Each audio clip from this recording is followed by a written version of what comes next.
Good morning, everyone. Thank you for coming. This medical center is nothing less than an incredible miracle. That missile hits it as hard as it does and does extensive damage over this extraordinary complex.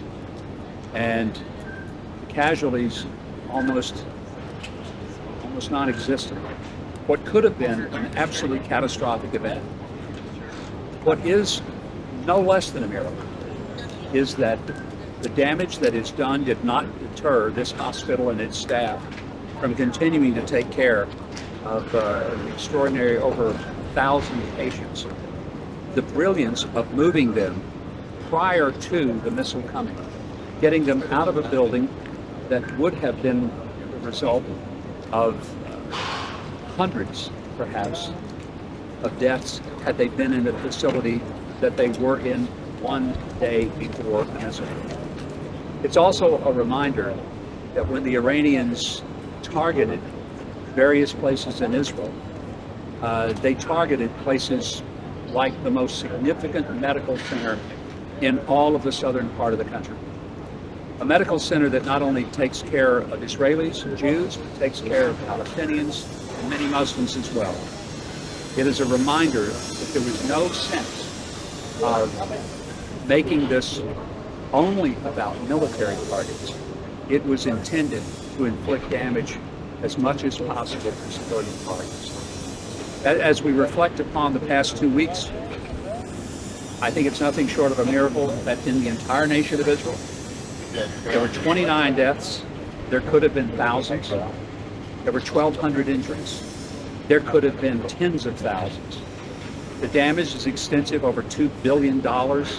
Initial estimates of physical damage, 1,100 people displaced from their homes that will have to find places to reside over the next few weeks and months.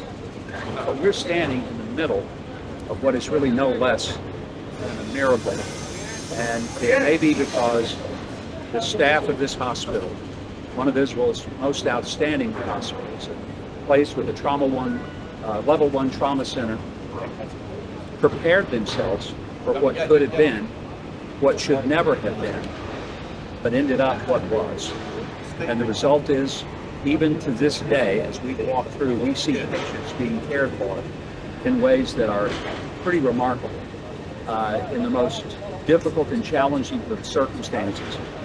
But patients are still getting the care that they desperately need.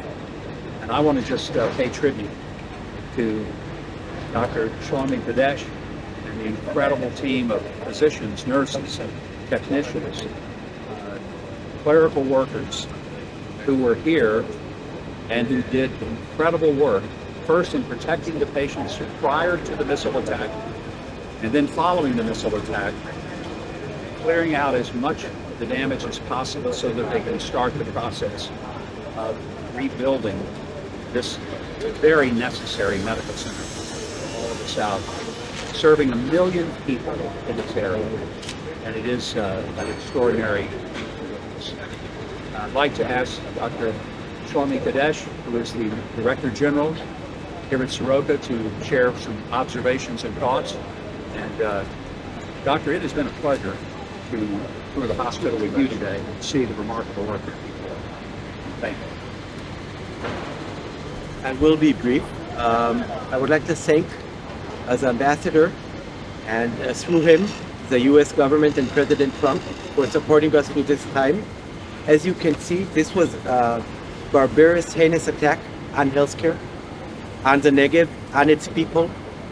And as we have done before, we will overcome this, and we will rebuild this hospital much stronger than it was before.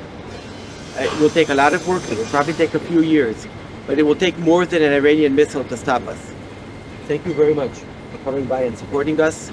And to the people of the Negev, know that we are here and we are ready to continuing our life-saving mission.